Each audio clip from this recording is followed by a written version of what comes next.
A football field is standard. 120 yards long, 53.5 yards wide, dimensions that have lasted since 1881. Unless it's this high school field in Watts, Oklahoma, which is 80 yards long and the end zones butt up against a bottomless chasm. But today we are talking about the area surrounding the field of play.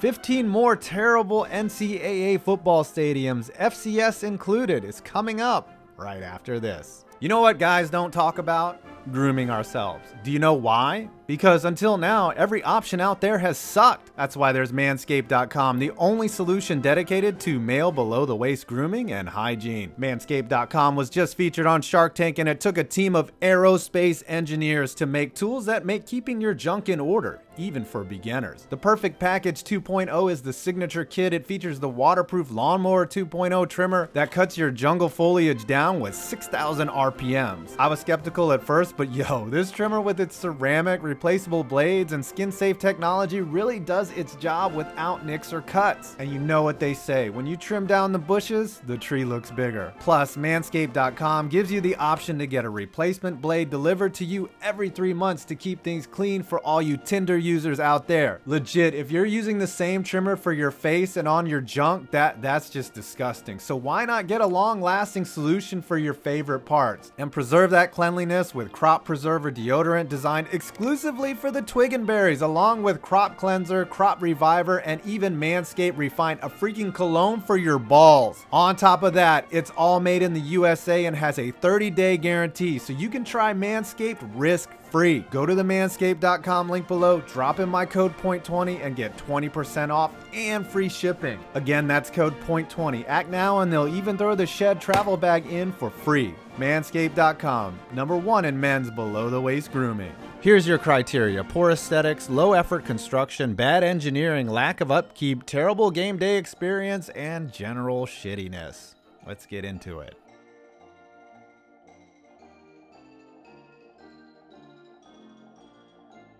Once the site of good football, the CFCU, as it's pronounced, has suffered dwindling attendance, and since 2013 the team has become a doormat for other Mountain West squads. And the university gets paid by big schools to take that L too. On game day, the lack of people exposes the concrete bleachers, making the stadium feel sad and empty inside, like me eating donuts at 2 a.m.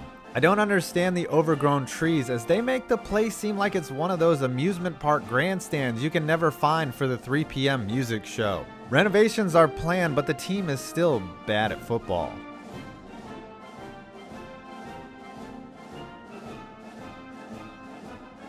Our first ironically named parking lot that features a stadium on top of it, Welcome Stadium, does indeed provide ample area for vehicles of all kinds. I like how there is additional parking inside this little VIP area, because whoever parks there needs to be that much closer to this giant cheese wedge of a stadium. According to Wikipedia, the venue plays host to all of Dayton's high schools and is probably used for teenagers to take their road test for their driver's license.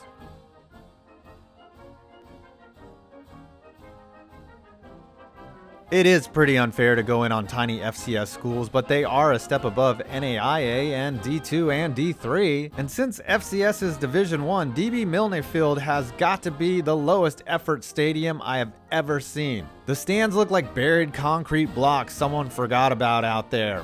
I've seen press boxes nicer at Pop Warner Fields. A little snooping around, I found where the rest of the bleachers they clearly don't need are being stored. Also, I'm positive the nearby lake turns anyone in attendance into carriers of the West Nile virus within minutes. The football team isn't very good. I hear the Dolphins get flogged here a lot.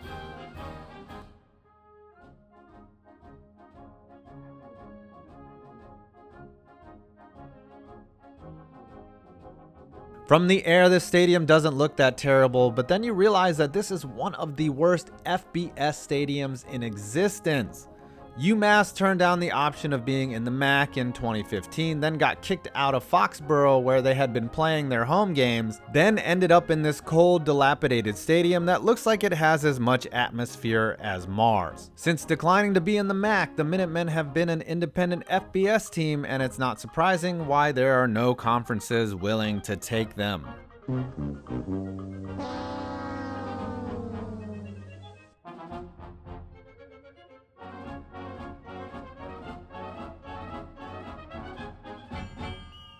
Nicknamed the Inferno, this field does look like the physical manifestation of a hot sports take in the form of a football field. Yes, the red playing surface is unique, but that's about all of the character this stadium offers, as it looks like your standard venue that was built on top of a grassy knoll. The red turf was added in 2010 because the Eagles wanted to be just like Boise State and color outside of the lines.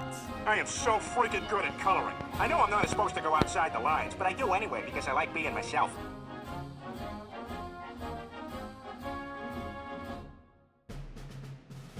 I received a lot of comments on the last video about this stadium, as it's not so much that it looks terrible, it's the fact that the football program has been dying a slow death in the grips of this concrete sarcophagus. The once proud team has slogged along around 500 for the last 3 years, while little upkeep or renovations go into this largely overcapacity stadium that really has no business hosting FBS games. Enjoy the rot, cold bathrooms, and lack of amenities, Eastern Michigan.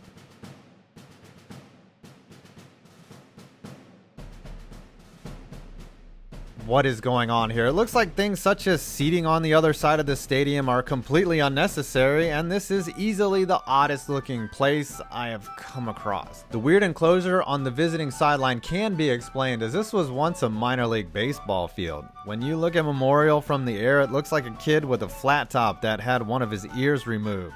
No bueno. In what used to be the outfield are storage sheds where I'm assuming they keep all of Larry Bird's used socks and uniforms for safekeeping.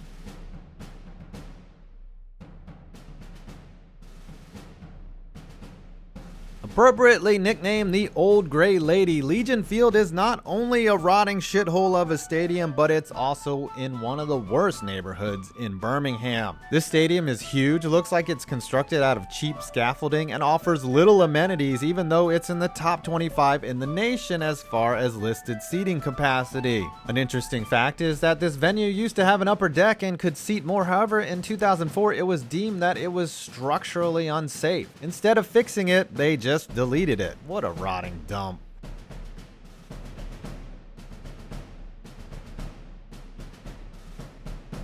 Have you ever visited Tulsa? Trust me, you don't need to, but at their university is this large capacity concrete stadium that has about as much personality as the NPC meme. What's particularly odd is the very close sidelines, which puts the fans so near to the coaches and players they can sniff their farts from the seats. The Tulsa team is named the Golden Hurricane, which is like pretty much the same as calling them the Golden Showers.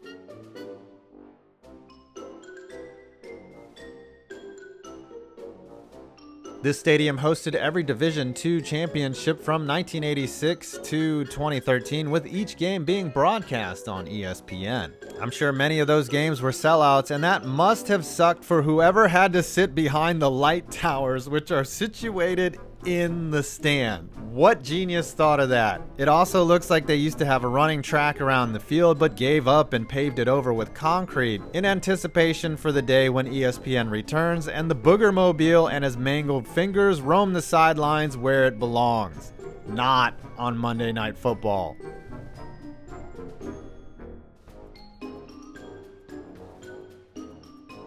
Oh, look at me bullying the little schools again. Sorry, Steph Curry, had to do it to your alma mater. Also, laugh out loud at UNC for blowing it with Steph Curry. The thing that caught my eye about this stadium isn't necessarily how bad it is. It's the fact that instead of visitors seating on the opposing sidelines, they have a pole vault pit. Nice effort there. This from a school that holds an annual cake race in the stadium where freshmen start off their journey to their extra weight gain by ironically racing each other for cakes. How first world is that?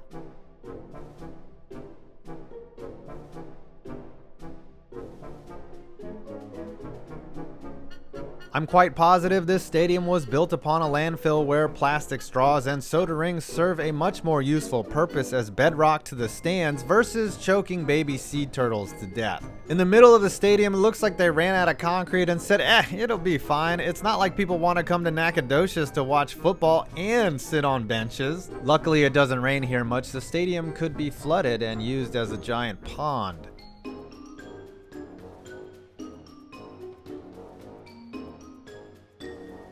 And for this one, I will have surprise guest KTO, who has been to the Holt Arena, to tell you all about it.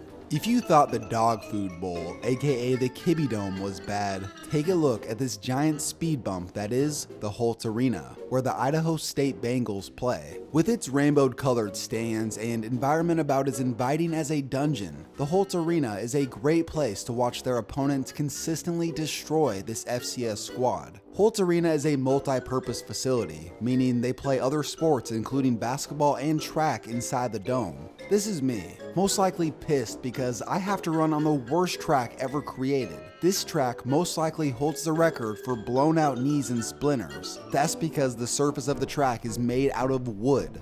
Brilliant, right? Since Boise State has the only blue field, why not have the only wooden track? The lanes themselves are very narrow and extremely slick to try and run on. Since the track is banked on the curves, you're more likely to fall off running on the outside lane than actually finishing the race. My hopes and dreams still lie on that wooden disaster.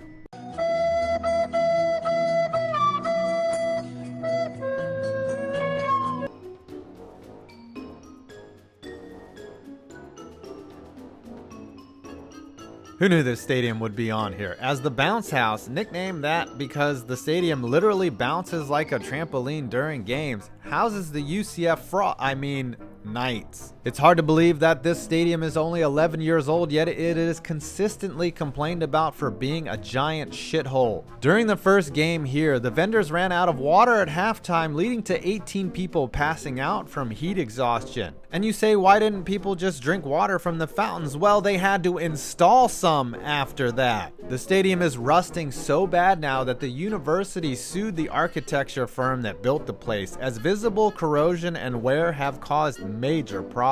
But hey, they play championship football here, right? The Bounce House, the Blake Bortles of stadiums. Start out great and then erode away like soil on a riverbank.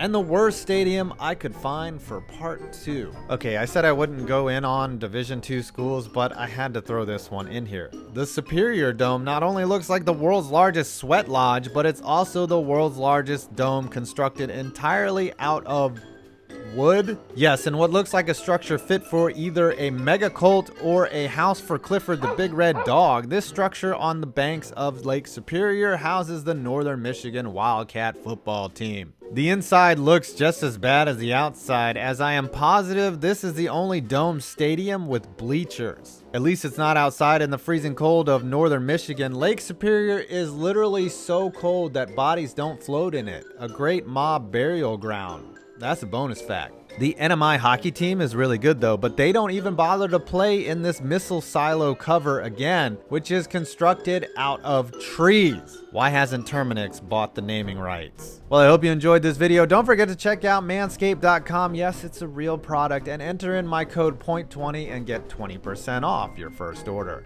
And of course, don't forget to like, comment, subscribe to KTO, and subscribe to me and join my cult. We meet in the Superior Dome every Thursday evening. I'm 5 Points Vids, and you made it to the end of this video.